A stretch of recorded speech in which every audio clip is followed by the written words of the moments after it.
ক্লাবে কেউ নাই? মামা আমি মিথ্যা কথা বলবো আপনাকে? ক্লাবে 3-4 জন মিলে একটা লোকের বউকে আনতে গিয়েছে। আচ্ছা, কার বউকে আনতে গেছে সেটা জানো?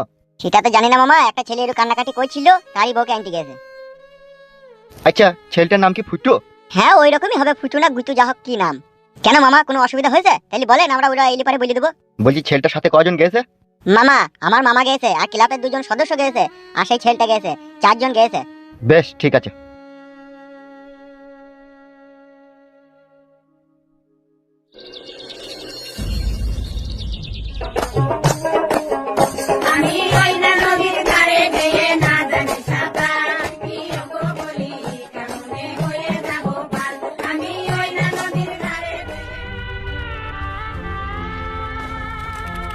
কই গো ফুটুর মা? কি হলো গো, ফুটুর খোঁজ পেলে? কি গো ফুটু কোথায় গো? ক্লাবে গিয়েছিলাম, ফুটুর লেগে একটা ছেলে বলছি সে নাকি শ্বশুর বাড়ি গেছে। ই কি গো, কাউকে কিছু না জানি সে একাই শ্বশুর বাড়ি চলে গেল? তাই তো বলছে ওই ক্লাবের ওই ছেলেটা। হ্যাঁ গো, যদি কিছু হয় ওখানে গিয়ে ওর। বলছে 3-4 জন গেছে ফুটুর সাথে। 3-4 জন গেছে? তাই তো বললো ওই ছেলেটা।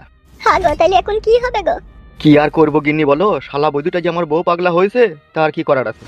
যদি ওর শ্বশুর বাড়ির লোকরা মারধর করে ওকে? ওই সব শালা বৈদুকে মেরে ফেলে দেওয়াই ভালো। ই কি গো? কি গো মারাইছো? আমরা বাবা মা আমাদেরকে কৈফত করছি না, কোনো জিনিস জিজ্ঞেস করছি না, হঠাৎ করে চলে গেল। তাহলে এবার যদি তারা ধরে বেঁধে মেরে গাঁড় খসিয়ে দিয়ে যদি 5 লাখ টাকা নেয় তাহলে কি হবে এখন? সেইটাই তো আমারও চিন্তা হচ্ছে।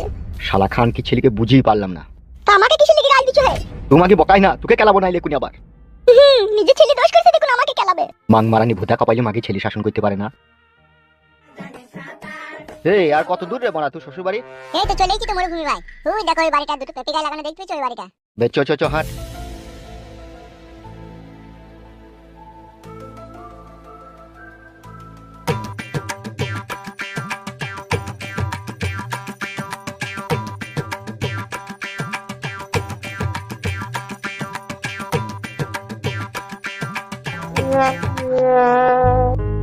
এ ফুটো, তোর শাশুড়িকে তুই ডাক রে।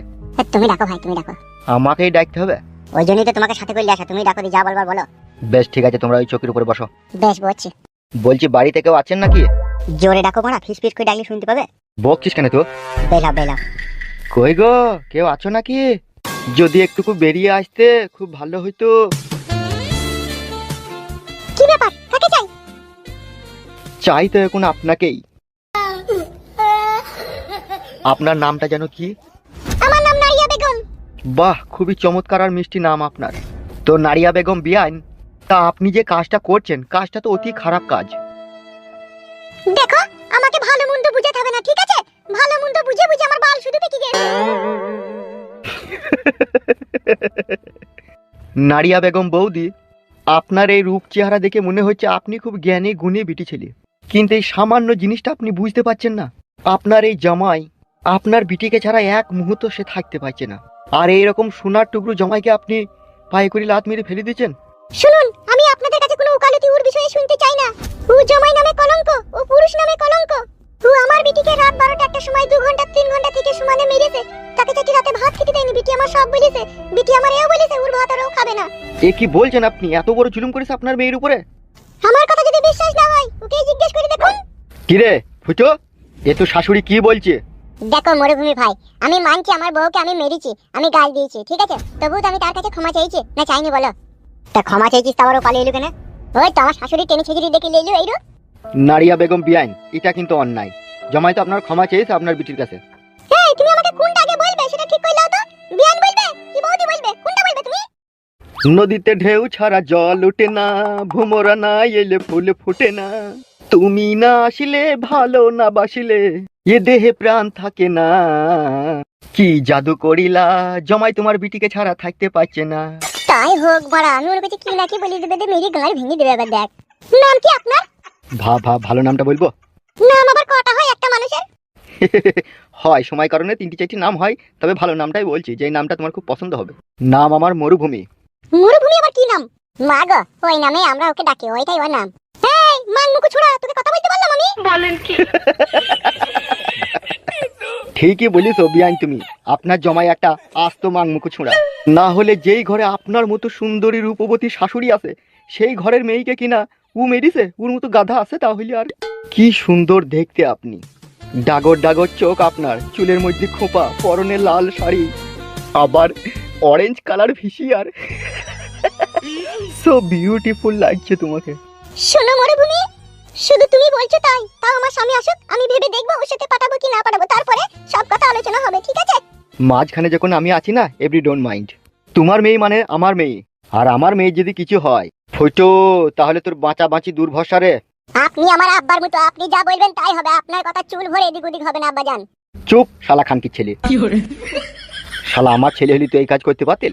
শালা বৈদ্যু, আমার বিয়ান কত সুন্দর বে, যেমন রূপ তার তেমন গুণ, তার তেমন মুখের ভাষা, তাহলে তার মেয়ে কত সুন্দর হবে সেটা আমি বুঝতে পারছি না। আমি আমার দায়িত্বে মেয়েটাকে এখান থেকে নিয়ে যাব, তোর হাতে তুলে দেবো। মেয়ে যদি বিন্দু পরিমাণ কোনো ক্ষয়ক্ষতি হয়, তোর হাত পা কেটে তোকে আমি গাছে ঝুলিয়ে রাখবো, বলে রাখলাম তোকে আমি। যা বলার বলে দিয়েছি, তুমি শুধু আমার দায়িত্বে মেয়েটাকে পাঠাবে, ঠিক আছে? তোমার স্বামীকে একটু বুঝিয়ে পারি বলি, ঠিক আছে? বেশ ঠিক আছে, তাই হবে। তোমরা বসো, আমি তোমাদের জন্য একটু চা নাস্তা পানি করে নিয়ে আসি। বেশ ঠিক আছে, যাও নারিয়া বেগম।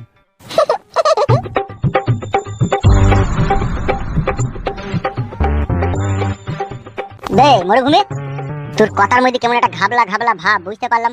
এই তো আপনার দোষ কালু ভাই। আমি কি বলেছিলাম ক্লাবে, যে আমি ওই মেয়েটাকে, মেয়ের মাকে পানির মতো বুঝিয়ে নিয়ে আসবো, বলেছিলাম কি বলেছিলাম না?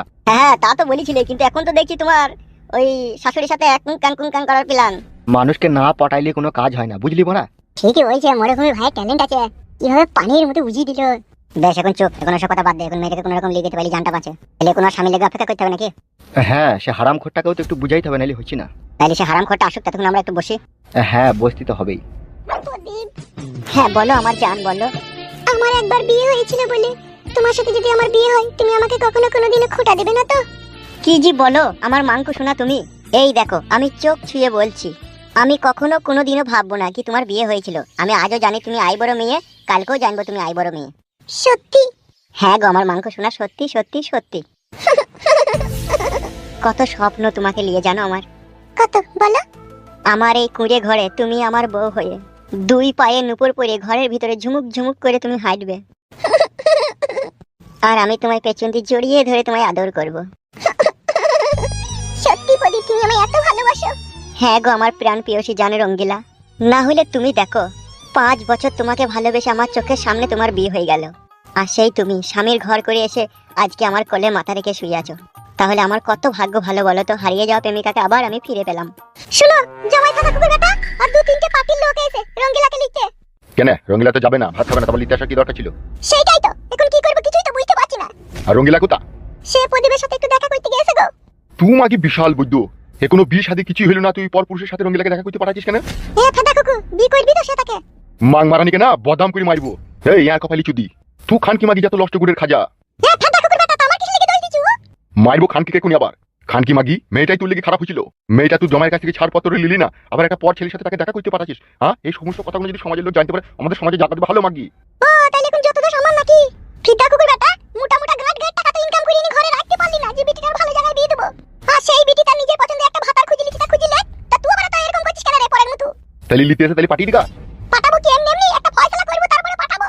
তা করগা ফয়সালা, আবার আমাকে বলা কি দরকার? বেরু কাদা কুকুর বেটা, একটা কাজ যদি তুই ভাতার কাদা কুকুর বেটার হাত দিয়ে হইতো, তাহলে কি আর আমার জীবনে এত কষ্ট হইতো রে? মাং মারানি ভক্সা চুদি। তুই ভক্সা চোদা পুরুষ দেখ গা, মগা চোদা পুরুষ 2 পয়সা ইনকাম করার মুরদ নয়। বিটি আবার যাইবা একটা ভাতার খুঁজে লিছি, তাকেও শিখানো বাধা দিছি। ইনকাম হলা পুরুষ হইলে আরো কত কি কইতু, গুদ কপালি ছোড়া।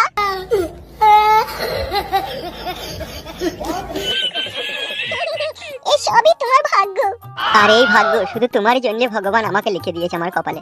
ভাইপো কি হয়েছে? ঘর মারাইতে ঘরের ভিতরে ঢুকতে বললো? তোকে তো 3 দিন থেকে খুঁজে পেছি না রে আমি। গেঁজাগোনা যে তোর ভাগ্নির হাত দিয়ে লিয়ে এলি ইন্টার খেছিস, পয়সাটা তোর কোন বাপ দিয়ে আসবি রে? 1680 টাকা বিল হয়ে গেছে তোর। তোমার বড় কোনো হুঁশ বুদ্ধি নাই তো? কোথায় কি কথা বলতে শিখোনি নাকি?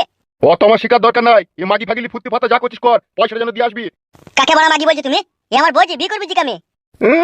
বাল কপালি ছোঁড়া রে, কত মেয়ে মানুষ লি ফুর্তি ফাত্তা করবে, ওইটুকু ছোঁড়া তুই। ই কি বলছেন কি এসব আপনি? যা বললাম তোকে ঠিকই বললাম, গেঁজার পয়সাটা দিয়ে আসবি, ঠিক আছে? নাহলে এরপর গেঁজা আনতে গেলে তোকে বারণ করে মারবো আমি। গাড় ভেঙে দেবো মারাই কোনি আপনার আমি, চিনেন তো আমাকে? হে বড়া গাঁ কি ভাঙবি রে? পয়সা পাবো, পয়সা দিবি তা। কটাকা পাও তুমি? বড় বড় মোটামি মারাইছো, কথা মারাইছো। এ বাপ, যা পাই তাই দিয়ে আসবি রে, তোকে আমার কাছে আর গেজা কিনে খেতে হবে না, আর আমি তোর মতো ছেলেকে আর গেজা বেচবো না। ওই 1680 টাকা যেটা তোর কাছে পাবো, এটার জন্য সব জায়গায় সন্ধ্যেবেলায় দিয়ে আসবি। নিলে বাবা যাও এখান থেকে। ভালো মেয়ে তোদের কপালে একটাও জুটলো না। যাদের ব্লাডের ঠিক নাই তারাই তোর কপালে জুটছে। কি গুদমারানির ভাই গো তুমি আবার? আচ্ছা সুরের বাচ্চা, গাঁড়ে বেরিয়ে লাল করে দেবো, গ্রাম থেকে খেটাবো। এত মেয়েদের সাথে লিটিল পিটিল করলে পারে। এই বাড়া যাও এখান থেকে, বাড়া বেশি বকুনা বাড়া, মাথা গরম করে না বাড়া। হ্যাঁ, আর কপালে কি দা তোর মাথা না বাড়ার মাথা ওটা? আর যদি পয়সা পাতি যদি তোর কাছে না পায় না, তোর অবস্থা খারাপ হয়ে যাবে। প্রদীপ। হ্যাঁ হ্যাঁ বলো আমার জান। তুমি গাঞ্জা খাও? আমি খাবো গাঞ্জা, তাই তো দুনিয়াটা উলট পালট হয়ে যাবে গো আমার জান। আমার একটা বন্ধু খায়, যে তার কাছে পয়সা ছিল না, যে আমি দিতে বলেছিলাম যে তুমি ওকে দাও গো, আমি তোমাকে পয়সাটা দিয়ে দেবো, দিয়ে আর আমার দেওয়া হয়নি, যে সেই জন্য ও বাড়ি এসে ওলি কোনো ভাবনা চিন্তা করার কোনো দরকার নাই তো। সত্যি তুমি গাঞ্জা খাও না তো? কি জি বলো আমার জান, আমি খাবো গাঁজা? আমি জানি না গাঁজা খেলে কি হয়। গাঁজা খেলে শরীর দুর্বল হয়ে যায়, অল্প দিনেই মানুষ মরে যায়। আমি এত নিজের ক্ষতি হবে জেনেও আমি কি গাঁজা খাবো? তুমি ভাবলা কি করে? সত্যি করে খাও না তো? না গো আমার জান, আমি খাই না। বেশ ভালো কথা, না খেলেই ভালো। তাহলে বসে অনেকক্ষণ গল্প করা হলো, বাড়ি যাই এবার, ঠিক আছে? আর একটু থাকো না জান। অত অধৈর্য হইও না শোনা, আজ বাদে কাল তোমার সাথে আমার বিয়ে হবে, তখন সারা জীবন তোমার কোলে মাথা রেখে তোমারই ঘরে থাকবো আমি। তাইলে একটা কিস দিয়ে যাও জান। হয়েছে হয়েছে, সুশ্রী লাগছে। আমি আসছি, আবার পরে কথা হবে। এসো।